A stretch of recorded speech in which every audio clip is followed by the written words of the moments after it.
Welcome back to my channel Manoj Fire and Safety. Friends, as you can see on the screen, this is FireX conventional panel, and today I am gonna tell you about this panel, about its function. As you can see on the left corner, this is panel control key and it is used to control the panel.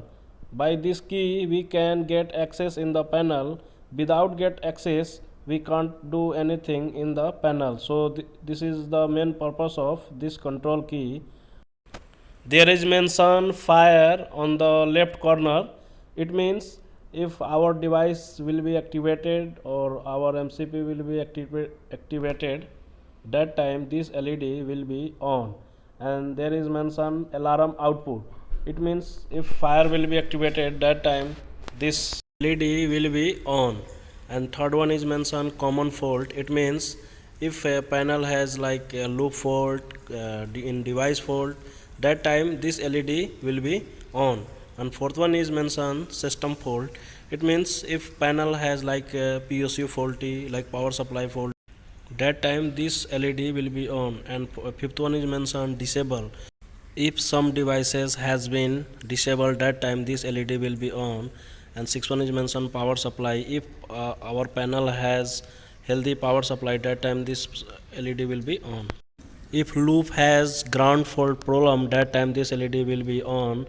And then there is power fault. It means if we have battery faulty, that time this LED will be on.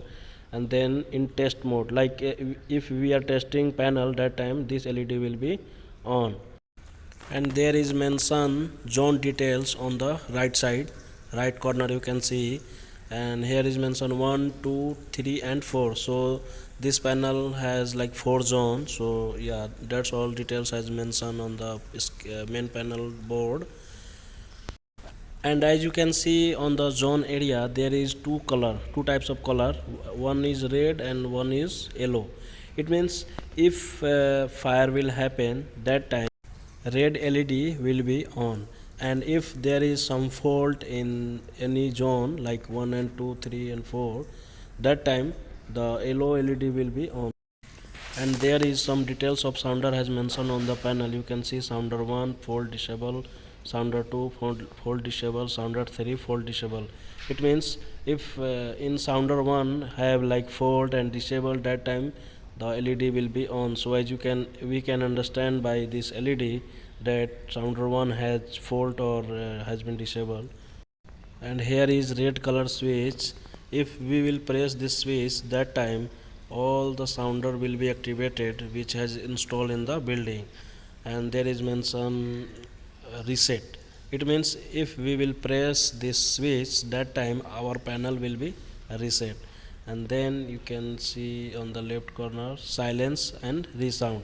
If we will press one time, that time our panel will be silenced, and we will press second time, that time our all sounder will be activated again. So it is the main purpose of this switch. And last one is mentioned mute acknowledge. It means if our panel has like internal sound like a buzzer sound, that time if we will press this switch, that time our internal sound will be stopped.